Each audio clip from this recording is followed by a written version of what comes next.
Hi again, this is Everest John Alexander connecting with you one more time, and today we want to discuss mansions in heaven, what they really are and how do you get one.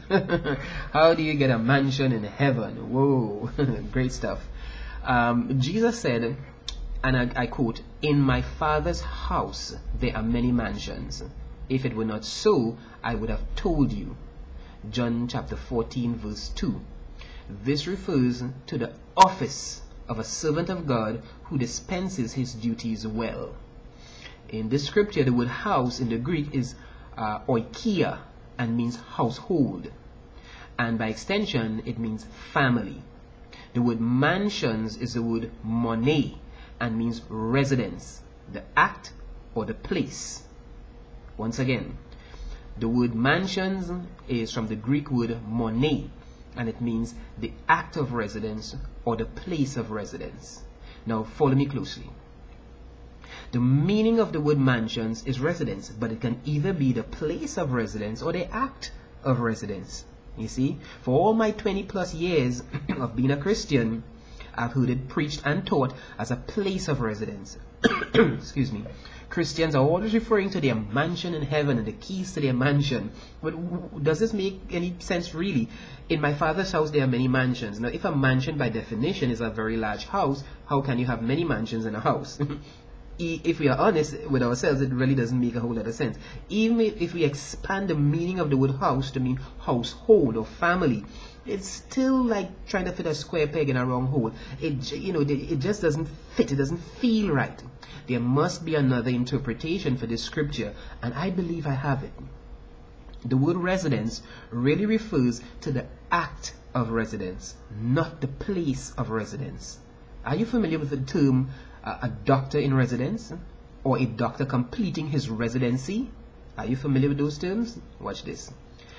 Here's some really interesting information from the World Book Dictionary. The word residence means the seat of some power or activity.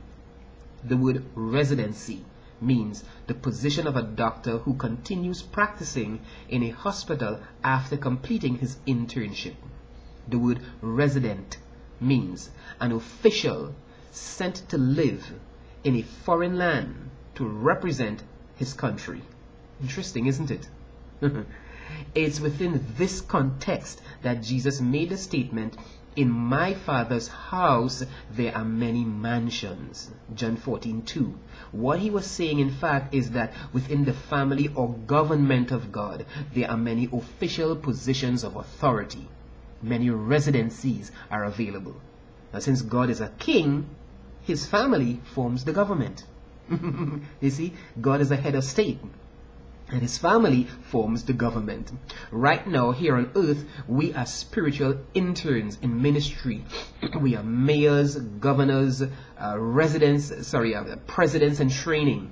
And if we successfully complete our internship, then when Jesus sets up his government on earth during the 1,000-year millennial reign, we will no longer be interns, but we'll be ministers in residence.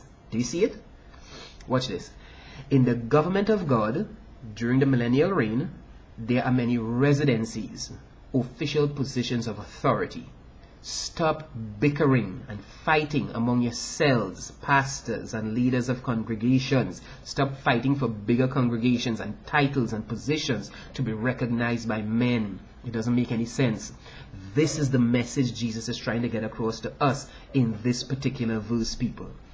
He was also saying that the qualified servant of God can occupy and function any one of those positions if they show themselves approved here and now on earth. He didn't even stop there. Look further at the rest of the scripture. He said, and I quote, "I go to prepare a place for you, and if I go to prepare a place for you, I will come again and receive you unto myself, that where I am, there ye may be also." John 14:2 and 3. The word place is translated from the Greek word topos and means special position. So to prepare a place means to prepare a special position. The word receive is the word paralambano and means to assume an office. The word unto is translated from the Greek word pros and means by the side of. And the phrase maybe is the Greek word o, which means should stand. So, in this verse, in my Father's house are many mansions. If it were not so, I would have told you, I go to prepare a place for you, and if I go to prepare a place for you, I will come again and receive you unto myself, that where I am, there ye may be also. That verse can be interpreted as, get this, there are many positions of authority in my Father's government. If this weren't true, I wouldn't say so. I'm leaving to prepare a special position for you now. And if I'm doing this, then yes, I will come again. I will return and take you with me to stand in that position of authority at my side. That's the message Jesus is saying in this verse here. Okay? Now, bearing in mind that Jesus made this statement just after one of his ministers, Judas, left to betray him and to abandon his position, abandon his training, all right, to become a resident, right?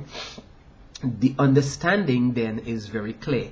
Jesus is indicating to the rest of his ministers that he made this statement to. He's indicating to them that if they remain faithful to the ministry which they are called and selected for, then at the appointed time, he will grant them the right to assume the official office in which they should stand and for which they have been training. Verse 14 seals the deal when it says, for many are called, but few are chosen. In this verse, being called and chosen has absolutely nothing to do with becoming a Christian or getting saved. We misquote that verse all the time. It is completely misunderstood. Okay, it has nothing to do with an unsaved person being called to be a Christian. Totally false. It's actually speaking about the multitudes of Christians who have been called to a particular ministry, and the few of them who have stayed with the training long enough to be commissioned to fulfill that ministry. You see, the word called from the Greek is kletos. It means invited, and the word chosen is eklektos, meaning selected. There's a huge difference between being invited to and being selected for a ministry.